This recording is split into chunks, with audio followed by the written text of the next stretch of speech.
नमस्कार दोस्तों, आपका स्वागत है योगेश महाजन लीगल चैनल पर।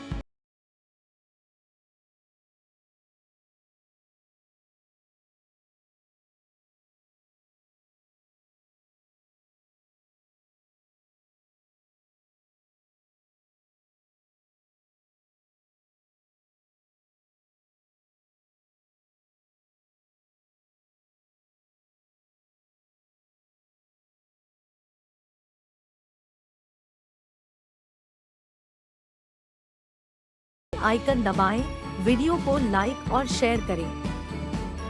दोस्तों, माननीय सुप्रीम कोर्ट का एक ऑर्डर आया है जिसमें पार्टीज का एक डिस्प्यूट था जिसको लर्नेड मेडिएटर के पास भेजा गया है। तो क्या था ये मैटर और क्या था ऑर्डर, उसको हम समझने की कोशिश करते हैं। तो ये एक पिटीशन जो अराइजेस हुई थी, स्पेशल लीव पिटीशन है जो कि फाइल की गई थी माननीय सुप्रीम कोर्ट में। तो ये ऑर्डर ये बताता है कि ये ऑर्डर जो पिटीशन है वो हाई कोर्ट के ऑर्डर के अगेंस्ट में गई थी जो कि 11 अगस्त 2025 का था, जिसमें फर्स्ट अपील थी जो उस ऑर्डर को चैलेंज किया गया था, जिसमें हाई कोर्ट ने जो अपील फाइल की गई थी रिस्पोंडेंट नंबर 1 ने, उसमें उनकी जो अपील थी वो एक्सेप्ट कर ली थी। और ये हाई कोर्ट के ऑर्डर के कंटेंट्स हैं वो ये बता रहे हैं कि जो ऑर्डर था कमर्शियल कोर्ट का उसको हाई कोर्ट ने सेट असाइड कर दिया था, जिसमें एप्लीकेशन थी एप्लीकेंट की 12A उसको अलाउ कर दिया था। तो ये इसमें ये बताया गया है कि सेक्शन 12A क्या कहता है कमर्शियल कोर्ट एक्ट का, उसको समझ लेते हैं कि कोई भी अगर डिस्प्यूट अराइज होता है किसी भी कमर्शियल जो कोर्ट मींस के अंदर मींस कोई सूट फाइल किया जाता है तो पहले जो रेमेडी होती है प्री इंस्टीट्यूशन मेडिएशन की उसको एग्जॉस्ट करना जरूरी होता है।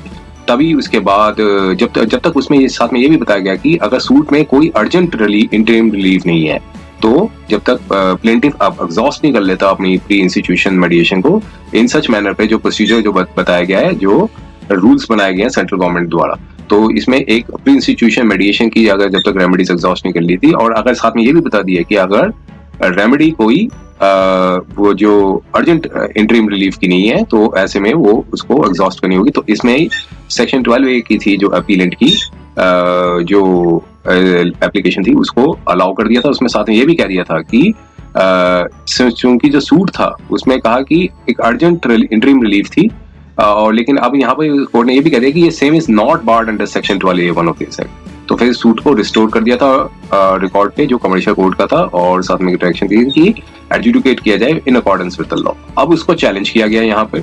अब यहाँ पे चैलेंज ये किया गया कि जो पिटिशनर थे जो कि यहाँ पर जो अपीलेंट है वो डिससेटिस्फाइड हुए वो जो जजमेंट आई थी हाई कोर्ट की और यहाँ पर पिटिशन थी वो फाइल की।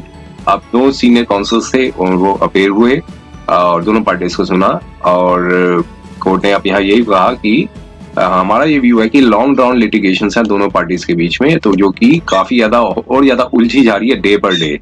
तो अगर जो पार्टीज हैं मेडिएशन के पास जाती हैं और जो कि मेडिएशन जो होगी वो फॉर्मल जज हों किसी माननीय सुप्रीम कोर्ट के, तो वो डिस्प्यूट जो है वो रिजॉल्व कर सकते हैं। तो दोनों पार्टीज ने इसको एक्सेप्ट भी कर लिया और इसलिए यहाँ पर जो ऑनरेबल चीफ जस्टिस थे उनको एक्स ऑनरेबल चीफ जस्टिस उनको एज ए मेडिएटर बना दिया दोनों पार्टीज के बीच में, ताकि वो डिस्प्यूट है वो रिजॉल्व करें।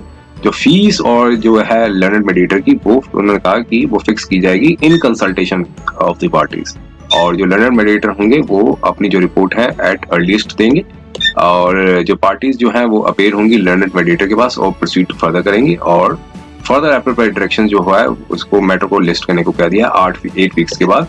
तो साथ में ये भी कहा कि दोनों पार्टीज हैं वो एक स्टेटस जो है वो मेंटेन रखेंगे। अगर कोई भी प्रोसीडिंग्स पेंडिंग है बिटवीन द पार्टीज के बीच में चाहे सिविल और क्रिमिनल हो उसका भी यहाँ पर बता दिया कि स्टेट रहेंगी जब तक रिपोर्ट नहीं आ जाती मेडिएटर की, वो रिसीव नहीं हो जाती और फर्दर ऑर्डर जो है वो पास नहीं किए जाते इस कोर्ट द्वारा। तो ये ऑर्डर आया था माननीय सुप्रीम कोर्ट का। उम्मीद है कि यह वीडियो आपको पसंद आया होगा। अगर आपने अभी तक हमारे चैनल को सब्सक्राइब नहीं किया है तो कृपया इसे सब्सक्राइब कर ले और बेल आइकन दबाकर नोटिफिकेशन प्राप्त करें ताकि आप हमारे नए वीडियो से अपडेट रह सकें।